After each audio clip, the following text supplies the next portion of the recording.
All right. I guess it's just me then who has a morning commute. Listen to podcasts. Aaron, what podcast do you listen to? Tell us which podcast you listen to. Everyone needs a good podcast recommend. 10% happier. Ooh, I love that. That's brilliant. I love that. Super Soul. I love that too. That's awesome. That's so good. I'm so excited. Okay, well, let's just jump in and get started. Oh, you got a ton of good ones, Aaron. Thank you. Um, Crime Junkies. Oh my gosh, I love it. As you make dinner. That's a good one. That's a good one. News analysis. Yeah, that's so true. The news isn't very smoothing. We'll talk about creating containers today. So let's jump in. So today we're going to talk about who we are. We'll go over archetypes of a resilient leader, a process for leading in crisis, tools for leading in crisis, and then last but not least, questions that need answers.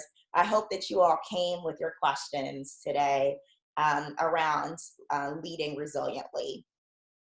So I really was passionate and excited about offering this webinar today because a lot of the people that I have interacted with are really struggling to figure out how to manage their teams and, quite frankly, themselves under this massive change. All of this is a big real life experience in what change management happens through revolutionary change. And I'll talk about that today. And I want to provide some tips and tools to people to be able to successfully navigate this challenge. It's not easy. It's a very difficult thing to do. And I wanted people to have the opportunity to see and experience what it means to be a leader that's resilient and how they can use these tools to improve their work environments, right? So what you're going to notice on this slide is a little tracker at the bottom. You can follow the purple dot, and the purple dot will tell you where we are in the presentation. Does that sound good to everyone? Give me some quick yeses. Would love to keep you perfect. All right, thank you. Okay, so who am I? So I have over 10 years of experience in leadership development, organizational culture, learning and development, and intercultural relations. Again, so let me start by saying my name is Sabrina. It's probably the most important thing for me to start with saying. And I'm a certified trainer, a former adjunct professor, and I'm currently a PhD scholar who focuses on business psychology. So all of the things that we're talking about today as far as resilience, in leadership, turnover cognition are things that I am focused on studying. Specifically, my research now is focusing on organizational values and retention within tech companies, specifically big tech companies. So I am grateful to be able to share that I have been nominated and awarded on numerous occasions for the work that I've done in both organizational culture, leadership development, and cross-cultural work. And I run a company called the Glass Ladder Group, where we focus on cultivating culture, communication, and leadership. Now, I'd love to hear about who you are. Please take a moment to quickly share with us who you are, the organization that you are representing, and why you're here today, what you're helping to learn. I know that I see some familiar names in here. So I'm really excited to get you all to introduce each other and hopefully support each other, or introduce yourself to one another and hopefully support each other after this. Okay, let's do this. We will, principle of strategic. Shirley, okay, great. Connecting from Argentina. We've got people from all over. Aaron, Brick at Snap. Thank you all so much. Global leadership consultant in Rwanda. So people are here from all over the world, literally. And I am really, really excited to have you all here and to support you all. So let's move on to our next, the reason we're here, right? life and change is hard as it is, and then you add a crisis to it, right? And what happens to leadership when that happens? What happens to all of your strategic plans? What happens to the stability of your teams?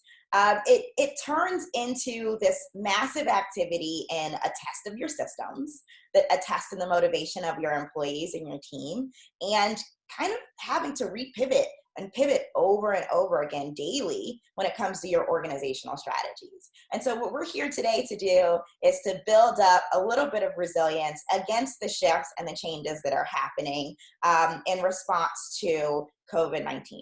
So I would love for everyone in this moment to take a moment to pause and sit into their feelings and how they're feeling about everything that's happening. There are many people who are experiencing great losses because of this current pandemic, and the way of their living economically and health-wise. So if you all would just share with me one word in the chat to let me know how you're feeling today as you enter work and into this space, I'd really appreciate that.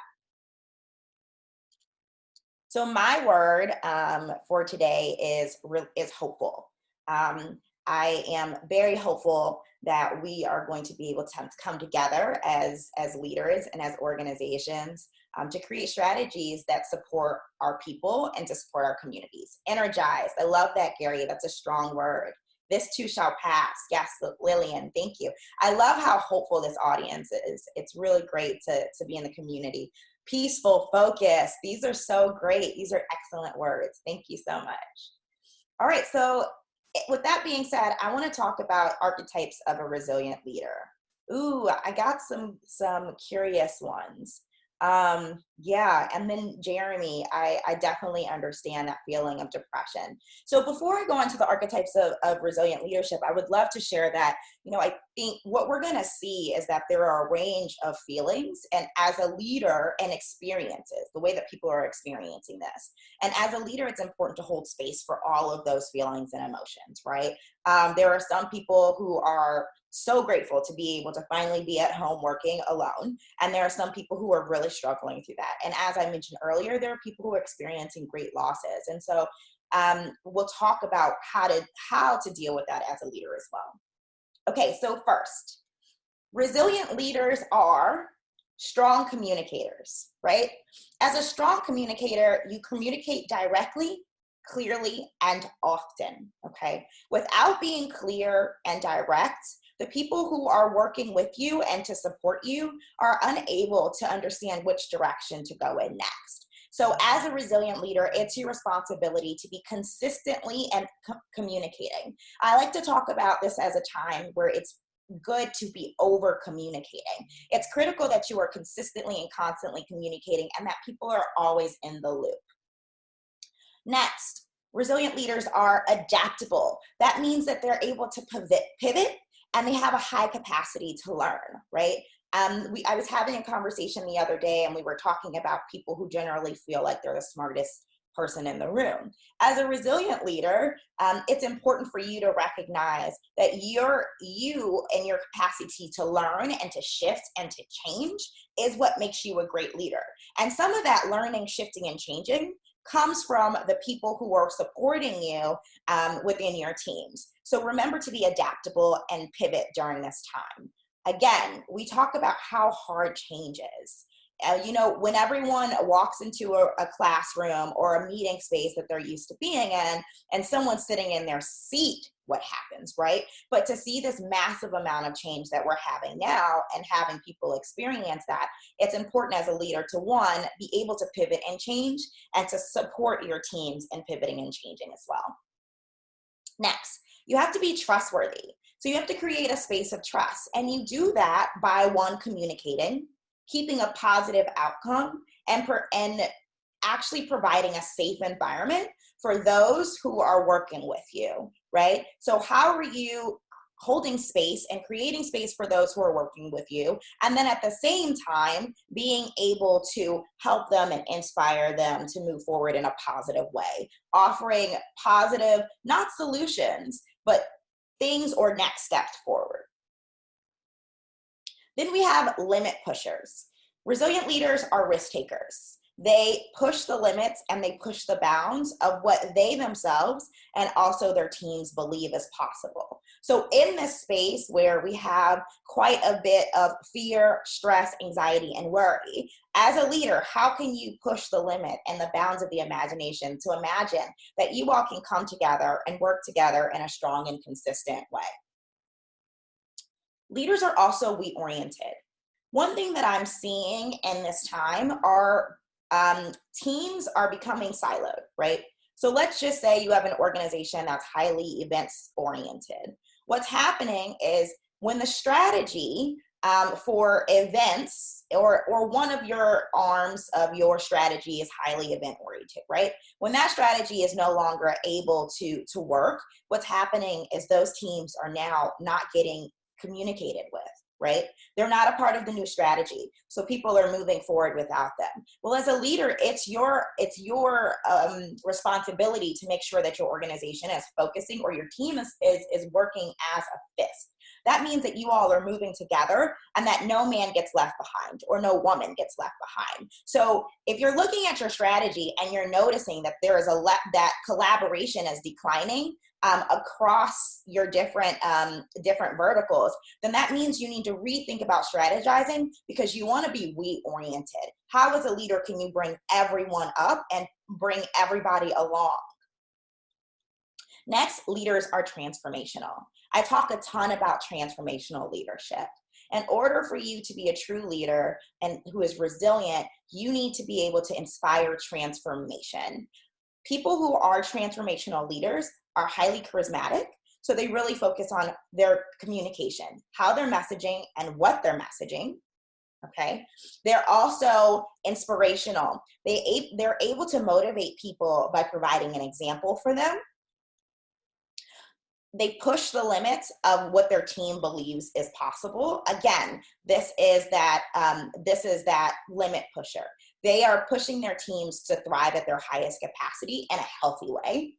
And last but not least, they really are bringing community into place, right? They're reshaping this culture. All right, let's talk about a process for leading in crisis, right? In order to lead in crisis, you really do have to have a strong process. I want to move us through these slides pretty quickly because then we'll have more time for question and answer. So a process for leading in crisis really looks at a few things that I want you to consider step by step as you think about what it means for you to lead in crisis. Okay. Make space for feelings. I talk a lot about empathy as a key to managing your own anxiety and the anxiety of your team as key stakeholders, right? Now, when I say make space for your feelings, when I talk about your own anxiety and I talk about the anxiety of your team, I want you all to be clear that it's critical for you to take care of self first. So I want you to do what you need to do to make sure that you are grounded, you are at peace, and you have strength as a leader before you walk into serving your teams in your organizations. So for you, that might look like a morning routine, which we'll talk about later, or it might look like you really thinking a little bit more strategically about how you create containers to deal with the emotions of others, right? Secondly, you have to make space and communicate clearly with your teams that you are also feeling angst and anxiety, right? And you want them to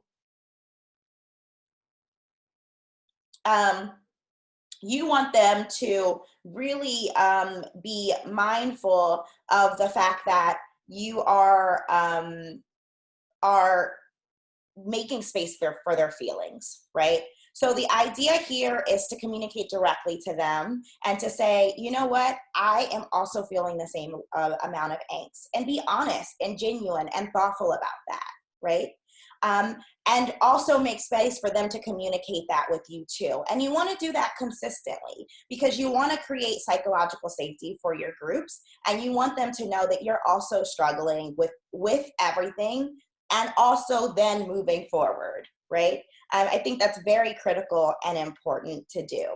All right, next, I want us to really think about what it means to show resilience in a time of fear, okay? So send a message of resilience and commitment through your actions, okay? This means you, again, sharing clearly and authentically what you're experiencing emotionally, and then moving forward as a leader and showing them as an example through your commitment to both your own emotions, their emotions, and also the task that need to be done. So make sure that through your actions and through your words, you're showing them that you all are going to be a resilient team together. Because truth be told, as a leader, you can't do it without your people, and you want to make sure that they stay with you, okay? Next, it's important to face the facts. There's some really hard facts that we really have to face in this time, okay? So those facts look like, unfortunately, some organizations are downsizing, right? Unfortunately, there are people whose relatives are ill. And it's important to really think about those facts as you move throughout each day within your organization and team, right? Feelings are so important to acknowledge first. And then afterwards, it's important to acknowledge the facts. And the fact is that things are going to change, right? And if you trust yourself and the decisions you make around those facts, then people and your teams will then trust you as well, okay? And that's critical. Understand the hard decisions. You are going to have to make a lot of hard decisions as a leader during this time and in times of crisis, right? And oftentimes those decisions will feel uncomfortable even for you, let alone for your teams. It's important that you have a clear understanding of why you're making those decisions. You are also communicating directly to your teams why you've decided to make those decisions, and that you're making sure that they know that you're doing it for the best and the best and the strongest will of the team being able to move forward together as a unit. This also is critical to maintaining your image as a leader, because as you go next into, as you move forward and as we come out of this crisis, you want people to still maintain trust for you. I talk about this in leadership cred. Your leadership credit is probably the most important thing that you have. And if you don't have anything, if you don't have it, you don't have anything. And I know that you all have seen this over and over consistently. All right, let's talk about, before we move forward, how does everyone feel right now? I know that I've gotten a little bit of feedback that said this is a really strategic perspective. So I would love to just do a quick temperature check as we're at about 11:23. Just shout out and let me know how you're feeling. How is this information serving you? In the chat box.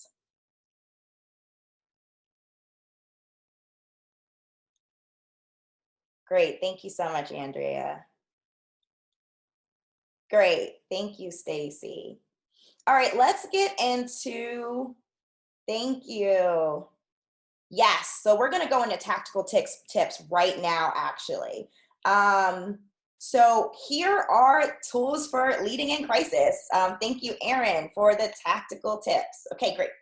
So before we get into like the actual one-by-one tactical tips, I want you all to look at this model for change. This model for change is really, really important because it can be applied and applicable as you look at rallying the troops, as Marissa talked about it. So here is what change management consultants look at as your steps through a change process. Resilient leadership, especially in crisis, means having to rapid fire go through a change process. So the first thing you want to do is establish a sense of urgency, which I'm sure we've already done and has been done very naturally. The next thing is to create a guiding coalition. That looks like rallying the troops, creating collaboration. Then we have communicating the change vision and value. So what's new? What's the new vision moving forward? Making sure that we communicate that and the value that it gives the team. You want to empower your team for broad-based action. So making sure that everybody is involved in taking small actions to generate short-term wins, consolidate those gains, and produce more impact, right? And last but not least, you're anchoring this new approach to the culture. And what's not on this slide that I talk about often is consistently assessing. So every day you need to be assessing what's working and what's not working, and making adjustments, because you all you're pretty much building as you're using. You are in a very iterative process to dealing with these challenges. All right, so next, I want you guys to look at this quick little module or model of the 4 keys to resiliently leading and these tools of resiliently leading, okay? The first one is health, right? We talked a lot about creating psychological safety. Creating psychological safety is about creating a safe space for chaos. Creating a safe space for people to feel like they can communicate with you when they are challenged. And also, as a leader, providing them with not solutions, like I said, but possible next steps to how they are feeling. So, and I'll talk about how to do that now. So you want to schedule regular temperature checks. So often we jump into meetings and we're focused on the task at hand. Well, it's more critical now than ever that we start our meetings and our conversations with people by asking them how they are doing and having a contained conversation about how you can support them, right? I want you to encourage people to hold on to their morning routines. Before we all came into this space of working from home, a lot of people have had conversations about morning routines. Oftentimes, that's not something that we really talk about at work, right? But I want you all to start to have that conversation of how are you making sure that when you arrive here at this first video conference of the millions that we'll have today, you are feeling prepared, you are feeling grounded, you feel like you're in a safe space. Again, like I mentioned earlier today, I have my morning commute playlist. I'm also encouraging a lot of people to continue to wake up at the same time. And if they're feeling true anxiety, I'm also encouraging people to actually take a moment to take a bath, which sounds really interesting and personal, but it also decompresses the body temperature, the body and the anxiety, and allows for you to start the day in a very, very relaxed way. I was recently interviewed for an article, and that's one of the suggestions that I made. We often do things to relax ourselves at the end of the day, but really today, we really need to be focused in today's circumstances on how to go into our days relaxed, and then also cap our days off in a relaxed state. Again, as I mentioned, be transparent about your angst. One thing that I think is really important is to implement scheduled walks or mandatory all hands off times. Right now, we are on video chats all day. We're on email in a way that probably we thought we used to be on email and video calls and meetings a lot, but it has increased exponentially. And so if possible, I would love for you all as team leaders to say, hey, during your lunch, I want you to have a mandatory all hands off. I don't want you to be on the email. I want your laptop closed, and I would love for you not to be responding to work things, because this allows people to decompress, and it also gives them a signal that you are actually caring about their mental health and can help to increase their motivation, right? You don't want to debilitate them by overworking them if possible. And studies have often shown that when people actually have that mental break, their creative energy actually shoots up, as does their productivity. I'm also suggesting that people keep their normal cultural strategies, right? So if you all did happy hours regularly, do them as virtual happy hours. I know that we're all doing those with friends right now, but I think that it's important to also do that with your teams, right? and having those as a social opportunity for people to come in. Or for example, it could be a weekly coffee where you all are all coming into a meeting space, a virtual meeting space, to have coffee with each other. One thing that was incredible was recently I had a meeting where everyone ended up bringing on their pets and their children onto the end of the video chat to really show, hey, our communities and our families are here with us. Lastly, when I'm thinking about health, I cannot stress this enough. Please create a container for chaos. This is about boundaries. What a lot of people are experiencing are exhaustion from dealing with all of the emotions of their self and the emotions of other people. So I want you all to be very strategic about how you create a time, right? Maybe it's that first daily meeting or that team meeting where all of you can express what you're experiencing, and then you're able to move forward. I would love for you all to do that as much as possible instead of a lot of, for example, some team managers are ended up having one-on-ones every single day. There's a new person who's sending an email or giving them a call, and that is going to be draining for your energy emotionally, but also drains the team of its ability to come together. You want people to know that everyone is experiencing some level of stress and angst, and that you all are moving together in a supportive way. So those are my health tips. Next, let's talk comms. So one of the first things that I think tactically is to develop empathetic messaging for your team. I want you to, again, communicate clearly what you are experiencing, and then also communicate to them that you understand that they're experiencing the same thing, and you want to move forward with them in a way that is healthy for all of you. Okay.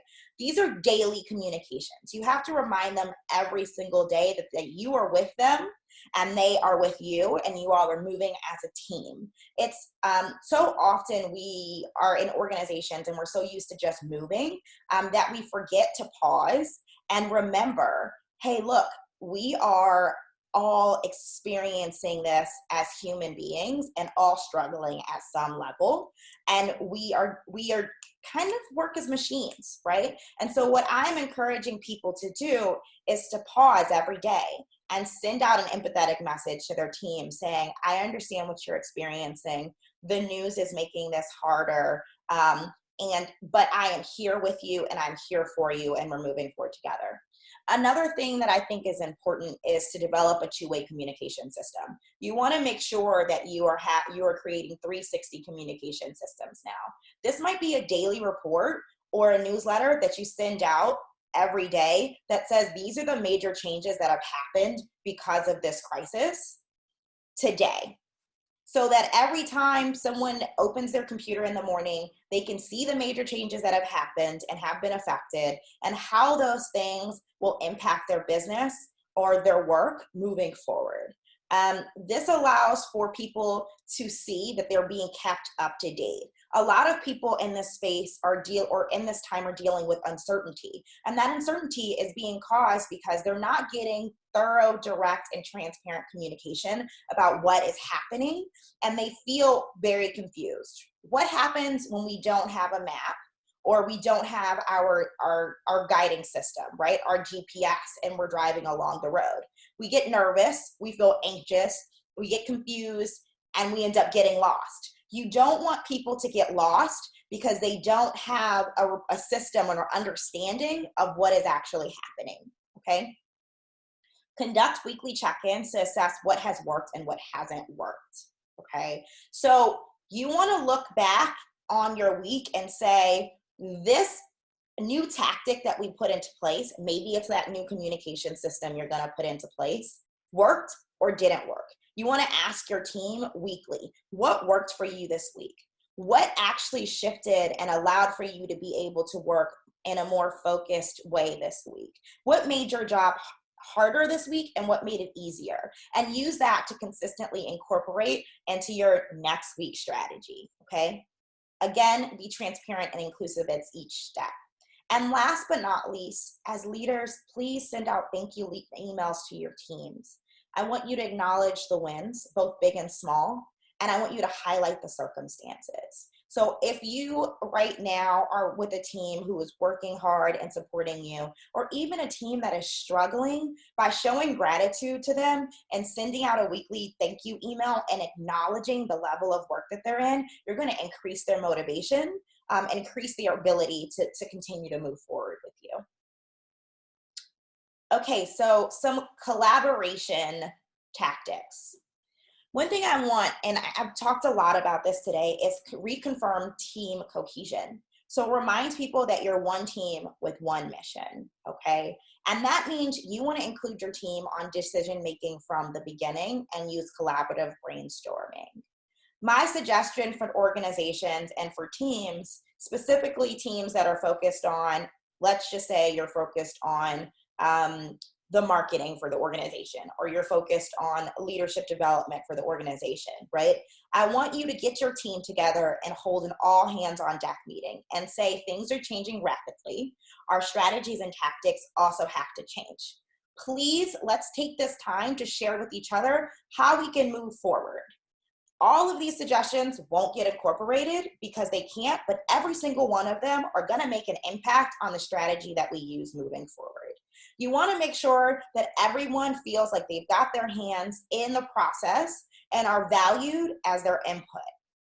I'm also looking at suggesting and have suggested temporarily restructuring or reconnecting your teams based off strengths. So for example, if you work at a large organization that has a marketing team that's broken up into different factions, or you're the head of HR and you have different teams that are broken up onto different issue areas, I want you to think about how you can bring those teams together to share based off of strengths. So does that look like, for example, if you have a marketing team and there's a person on that team who's events-based, and obviously all of their events are being canceled, right? Do we leave that person out of strategizing? No, we bring them on and we let them support other teams on strategizing based off of their vantage point and their perspective. You want to make sure that you're including everyone based off of their strengths, not based off of the silos that we've put them in or they were hired into, okay? Another thing you should do is be setting small daily goals for everyone. So for your team, today, you're going to focus on hitting X target as a team. By helping them to hit small targets as a team, you're giving them hope that they are making progress towards a united goal. They're able to make progress toward this goal as a team that reunifies them, and also that actually helps you to make consolidated gains. And last but not least, manage up. Expect over communication. And also yourself, make sure that you are communicating and creating a blueprint of communication to your teams. And those who are managing at a mid-level or executive level, be doing the same, laddered up and also laddering down. All right, and last but not least in my tools and kind of tactics, I want you all to think about and take a pause and remember that strategy and process is critical. A lot of the challenges that organizations are facing during this time is because their strategies and processes were not ready for shifts and rapid change, right? So right now, what I don't want you all to focus on is being highly tactical if you have not figured out how those tactics plug into your strategy. Because what happens when you are pretty much shooting off tactical things without strategy for people, people don't understand why you're doing what you're doing. They have less trust in it. And then also, your team is no longer operating as a fist. People are just taking action. And if you're an organization, what happens is instead of moving together, you then begin to move in different directions. And so it's important for you to create a central grounding philosophy or strategy and process. This can be quickly developed and implemented as a next step strategy. It's not a brand new strategy on how the organization is going to move until the end of time. I'm not talking about a 2-year, 3-year strategy. I'm talking about how are we going to move together, right? And developing this how are we going to move together strategy can come from working with the people who are on your teams in an all hands-on conversation. What is the best practices for us? How can we share best practices with each other on how we're going to move forward in the next 3 to 4 weeks or months or a couple of months as we see it. The other thing to remember is that another reason that this strategy is important is because it'll prepare you for the future of what might and could happen. But there's going to be a lot of people who don't want to come back into offices, right? And so we as organizations need to be prepared for the cultural shift and habits that this is actually going to create amongst people and workers, okay? So again, you want to create that new blueprint to give people a guide for how the process to move forward, right? That process may be a new communication channel. That process may be a new communication or organizational structure. So if your teams were used to a very a very unorganized way of communicating with each other, now is the time to put in that process of who communicates with who to get what done, to decrease gaps and overlaps. So one thing I want you all to think about too is the top 3 strategies or priorities of your team, right? So if you have the top 3 priorities of your team right now, I want you to use them as targets for your strategy moving forward, okay? So for some organizations, that top priority might be shifting their messaging so it's appropriate to the circumstances of what's happening, right? That strategy might, the top priority might be, how do you meet the needs of your employees given the fact that they can't see each other, but you still want to provide them with growth opportunities, right? What are those top 3 priorities that you have now, right? And then I also want you to think about the top 3 priorities you had before we came into the crisis zone, right? Compare those priorities from pre and post crisis, and I want you to identify a nexus or a meeting ground, because all is not lost.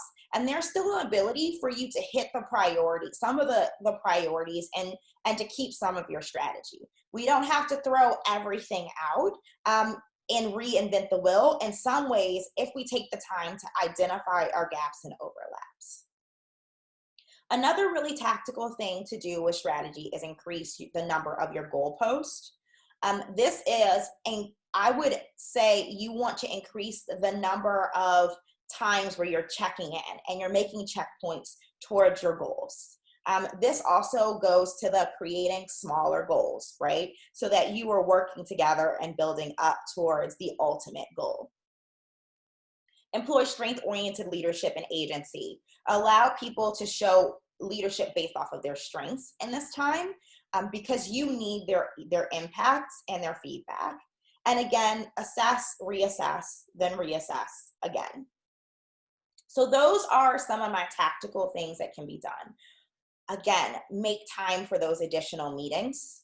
Make time for you all to think about that morning commute and what that morning commute means for you and your team, to make sure that they're healthy and they're grounded. Create psychological safety by actually scheduling mental health check-in times. I want you to call them, hey, we're gonna do a mental health check-in for the first 15 minutes of this meeting.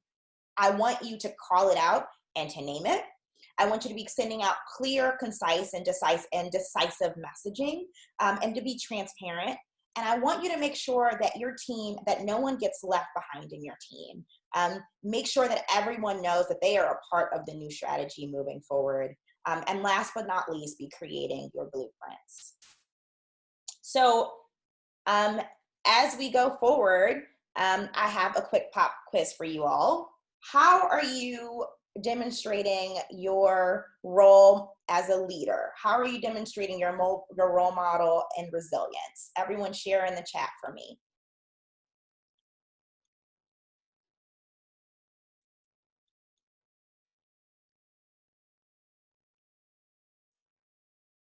And then I am going to, at the same time, I would love to open it up for questions. All right, let's go ahead and shoot me some questions in the chat. I love this. Okay, so we've got everyone. Feelings Friday for staff. I love that. Showing vulnerability. I love that too. Managing up as much as possible. Being empathetic to understand when people are having a difficult time. Positivity and candor. Communication, clear and direct. Staying positive. So we've got great things going on here. Let's go ahead and get some questions. Does anyone have any questions for me that they want to put down in the chat?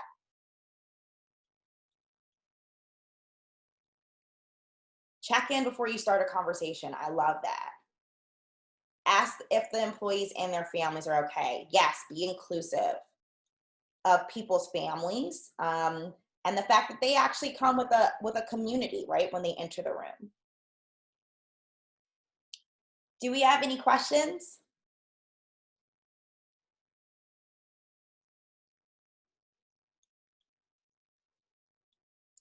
Okay, so Marina wants to know, how can you create daily goals or check in with your employees without feeling like you're micromanaging?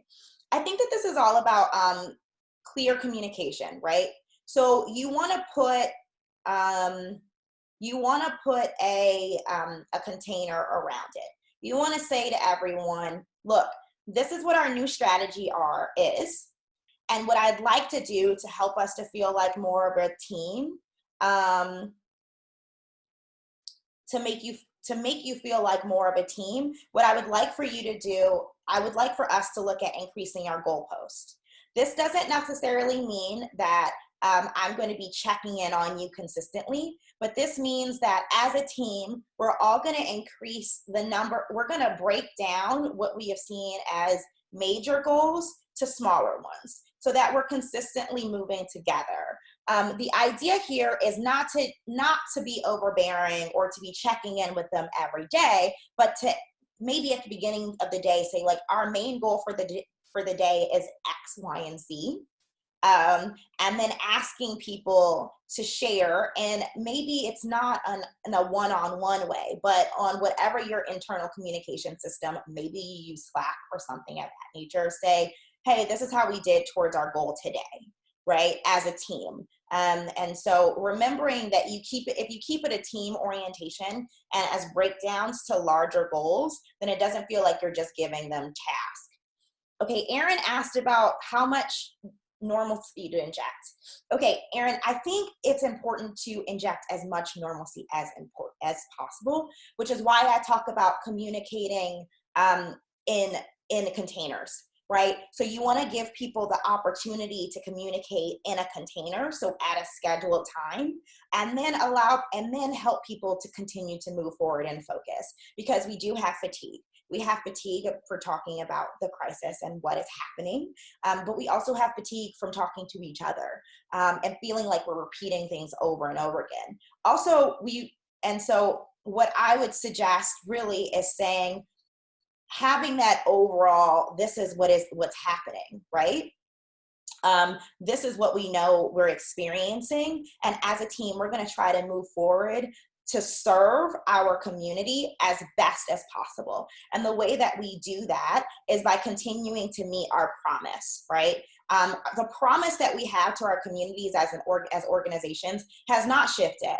And so the idea here is to keep on moving forward in that promise as a team. And if we keep our eye on that promise, that will help us with normalcy. For example, I've been talking a lot about how I can be of service to my community within the bounds of what I do. And that helps people to increase their normalcy and maintain their level of productivity. I hope that's helpful. So I think Frank has a question about employees' number one fear, which I think is interesting. So far from the conversations that I've had with people, people have been very afraid, obviously, of getting sick. People have been afraid of their relatives getting sick. And in addition to that, people have been afraid of being laid off and having to deal with the economic impacts of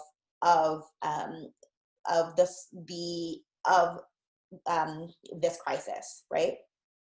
Karen, I will definitely share this. I'm going to, and Jacqueline, I'm happy to share a replay and the slides. I hope that these are really these are helpful answers and that this has been helpful. As I mentioned, I will be sharing this. Please feel free to contact me if you have any questions. Here is all of my contact information for you all. And I would love to sit down virtually over coffee with you all to chat about how I can support you. I'm happy to do so. So feel free to email me or to contact me if needed. Are there any other questions before we sign off? Give me a quick yes or no so I can get a temperature check since I can't hear you all.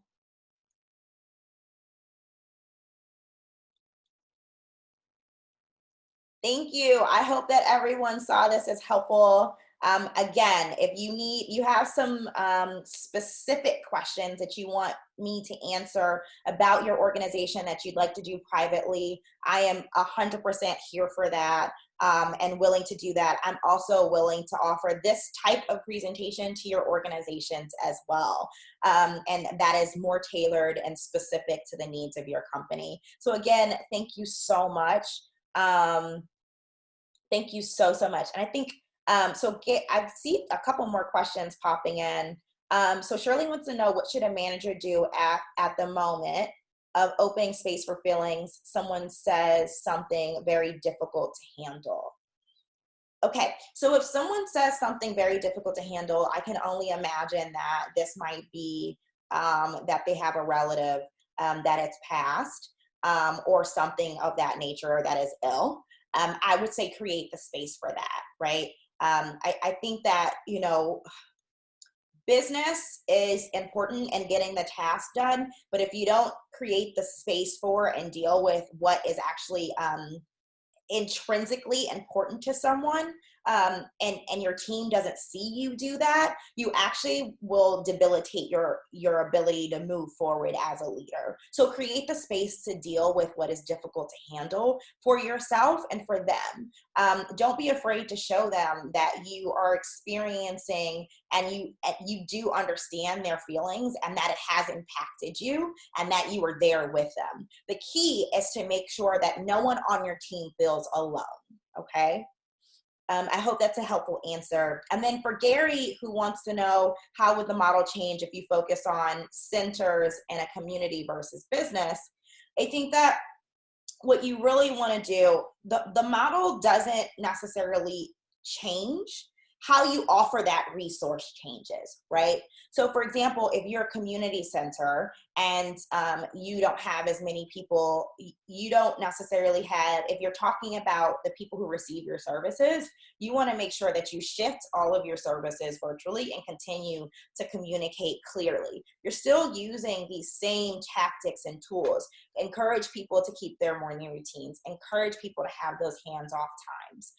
You want to continue to do the same things, but how you actually tactically input them are different. I hope that that's helpful. So with that being said, I'm going to tune off and say thank you so much for being here.